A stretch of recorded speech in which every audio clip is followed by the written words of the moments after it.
مکی مدنی سلطان صلی اللہ تعالی علیہ وآلہ وسلم کا فرمان عالی شان ہے، سید الشہور رمضان و سید الایام یوم الجمعہ، یعنی تمام مہینوں کا سردار رمضان ہے اور تمام دنوں کا سردار جمعہ کا دن ہے۔ اس مبارک مہینے کے روزے اللہ تعالیٰ نے ایمان والوں پر فرض کیے ہیں۔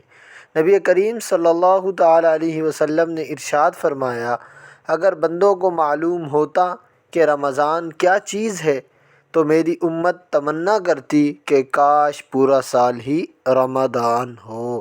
اور ایک حدیث پاک میں ارشاد فرمایا، جس نے ماہ رمضان کو پایا اور اس کے روزے نہ رکھے وہ شقی یعنی بدبخت ہے۔